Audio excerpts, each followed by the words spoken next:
इसी में एक चीज़ और आती है कि जिस तरीके से जो सोशल मीडिया पे जो भी वीडियो बताते हैं वो पूरी तरीके से सही नहीं होता है, क्योंकि हम जो पेपर में और इलेक्ट्रॉनिक मीडिया में जो छापते हैं, एक वीडियो लेकर हम सामने वाले से एक बाइट लेते हैं जी। अब वो बाइट दोनों पक्ष की होती है।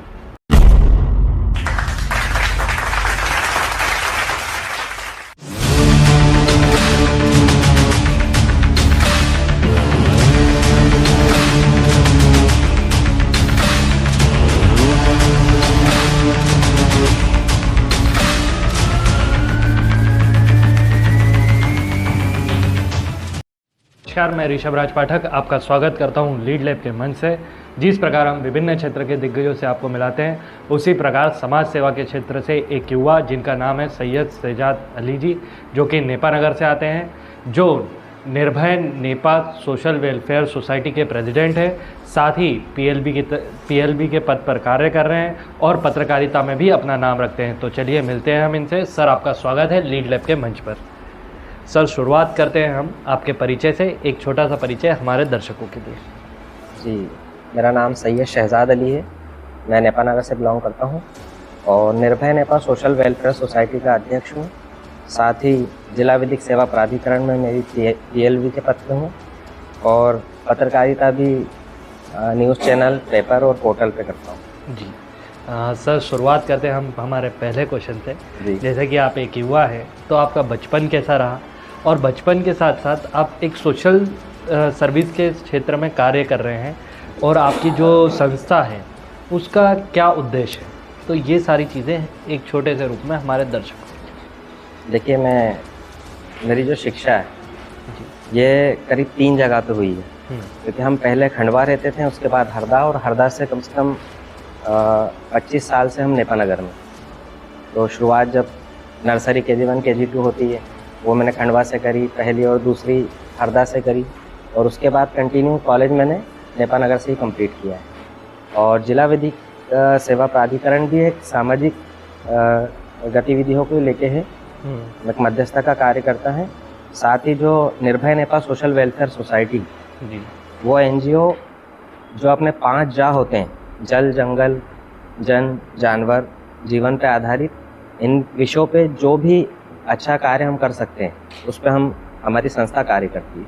जी सर, एक क्वेश्चन आपकी संस्था से रिलेटेड कि जिस तरीके से आप बता रहे हैं कि 5 ज पे आप कार्य करते हैं, तो वो कार्य किस तरीके के होते हैं और क्या क्या कार्य आप लोगों के द्वारा किया जाता है? जैसे जल आज की तारीख में हर किसी के लिए बहुत महत्वपूर्ण होता है। बिल्कुल। तो वो जो हम पीने योग्य जो बनाते हैं, तो वो जल खराब नहीं होना चाहिए। तो जैसे सरकार बहुत सारे काम कर रही है, उन्हीं कार्यों को हमें सौंपा जाता है कि जैसे कचरा ना फेंके, किसी नदी में कचरा ना डालें, कुएं होते हैं, बावड़ी होती है, बोरवेल करते हैं, तो इन सबको जो साफ करने का काम रहता है, यानी जन सहयोग से ही होता है। तो उसी तरह हम जागरूक करते हैं, प्रेरित करते हैं लोगों को कि आप है ना पानी को साफ सुथरा रखें, उसमें किसी प्रकार का कचरा या कोई पॉइजन या किसी भी चीज़ को ना डालें। साथ ही स्वच्छता के क्षेत्र में भी हम लोग काम करते हैं, जो अभी एक मुहिम चली रही है गीला सूखा अलग अलग करने की। ये साथ में जंगल भी हमारे लिए बहुत ही महत्वपूर्ण है, तो उसे कटने से रोकना, उसे बचाना जी। और जानवर तो सभी के लिए, मतलब जब जंगल है तो जानवर भी स्वाभाविक वहाँ होना ही चाहिए, तो उसे भी रोकने का कार्य करते हैं हम कि भाई उसे भी किसी प्रकार का कोई नुकसान ना हो। जी जी। मीन्स कि है ना कहीं आप एक जागरूकता लेके आ रहे हैं जी, जिसमें पानी का वेस्टेज या उसको ख़राब करना, प्रदूषित ना करें जी। साथ ही आप जंगल, जो डिफॉरेस्टेशन के कारण हमारे ग्लोबल वार्मिंग की समस्या आ रही है और कहीं ना कहीं हमारे जो जंगली पशु हैं उनको भी हानि पहुंचाई जा रही है, तो उसको भी आप बचाने का कार्य कर रहे हैं, उसमें भी आप जागृत कर रहे हैं। सर, एक और क्वेश्चन कि आप एक युवा हैं और युवा होने के बाद अभी स्वार्थ का समय चल रहा है, तो आपको ये सेवा भावना वाले क्षेत्र में किस तरीके से आने की प्रेरणा मिली और कहाँ से मिली? देखिए सर, प्रेरणा की बात की जाए तो जैसे हम बहुत से लोगों को देखते आए। जब मैं कॉलेज पढ़ता था तो उस समय हमारे नेपा नगर के एक मुकेश दरबार जी हैं, मैं उन्हें सामाजिक गतिविधि करते हुए देखता था जी। तो उन्हीं से हमें प्रेरणा मिली कि एक समाज सेवा से जुड़ना चाहिए। जब हम ऐसे ही बिना रजिस्ट्रेशन के काम करते थे, बिना रजिस्ट्रेशन से मतलब क्या ना, सिर्फ ये कार्य अच्छा लगा तो ये कर लिया। हमारा सबसे पहला काम था मुक्तिधाम की सफाई जी। मुक्तिधाम पे जिस समय मैं गया तो मैंने देखा कि मैंने बहुत सारा कचरा पड़ा है, ये है, कुछ लोग उठा नहीं पा रहे हैं। तो हमने सबसे पहला काम एक सामाजिक गतिविधियों को लेके वो किया कि मुक्तिधाम की साफ सफाई की जी। उसके बाद से हमारे निरंतर कार्य करते गए और फिर हमें किसी ने सजेस्ट किया कि आप रजिस्ट्रेशन करवाइए, आपका एक NGO बनाइए, एक संस्था बनाइए। तो हमने उसके बाद 2017 में हमारा रजिस्ट्रेशन करवाया, जो निरंतर अभी सामाजिक गतिविधियां करते आ रहा है जी। सर एक और क्वेश्चन कि जो सेवा का क्षेत्र है वो बड़ा चुनौतीपूर्ण होता है, तो कोई ऐसी चुनौती जिसको आपने देखा हो और कहीं ना कहीं कभी हताश हुए लेकिन उसका सामना कर आप अपने पद पर निरंतर रहे? देखिए, चुनौती तो हर कदम पे होती है।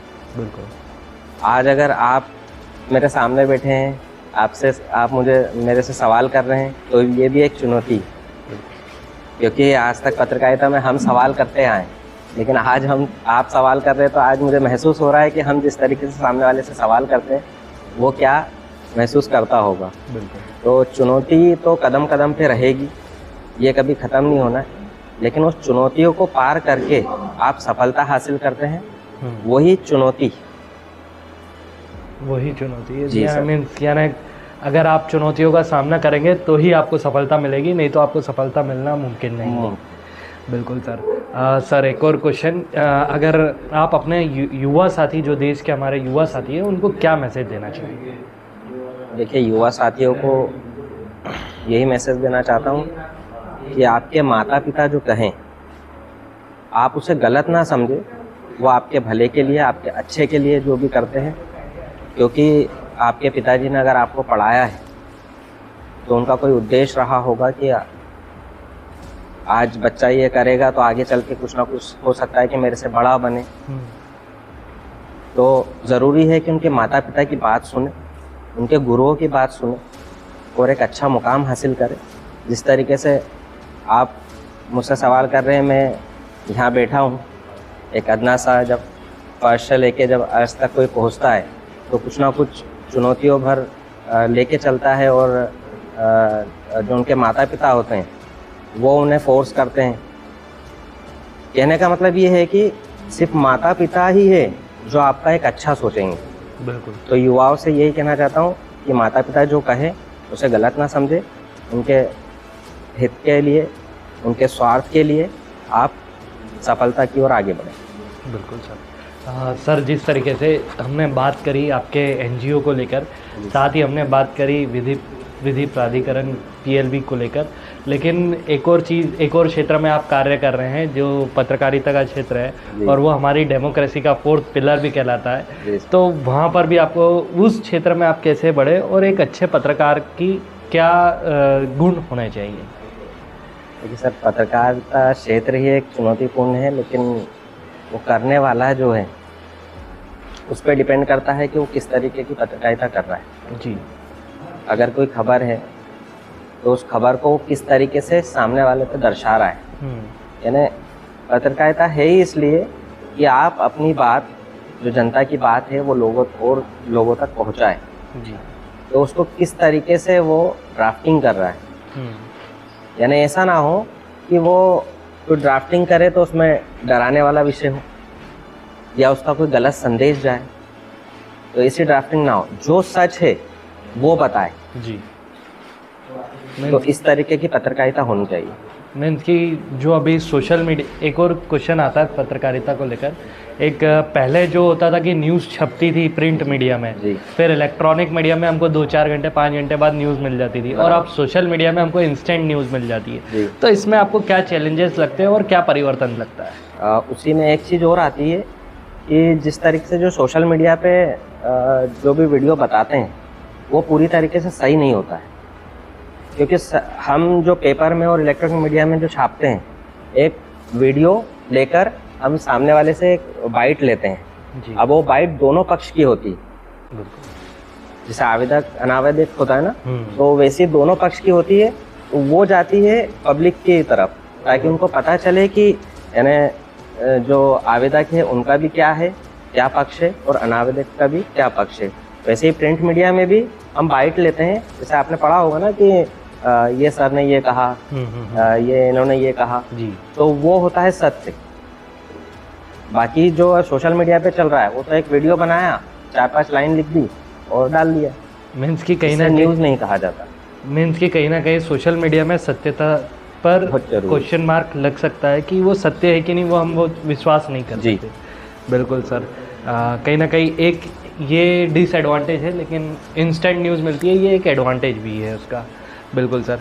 सर अगला क्वेश्चन कि आपकी जो अभी तक की सफलताएं रहीं उसका श्रेय आप किसको देंगे? देखिए, मैंने पहले भी कहा युवाओं के लिए जो आपने, तो मैं सारा श्रेय तो मेरे पिताजी को ही देना चाहूँगा कि जहाँ जहाँ भी वो रहे, मेरे पिताजी गवर्नमेंट सर्विस में थे, अब नहीं रहे, तो जहाँ पे भी रहे लेकिन हमको पढ़ाई में किसी प्रकार की कोई कमी महसूस नहीं होने दी।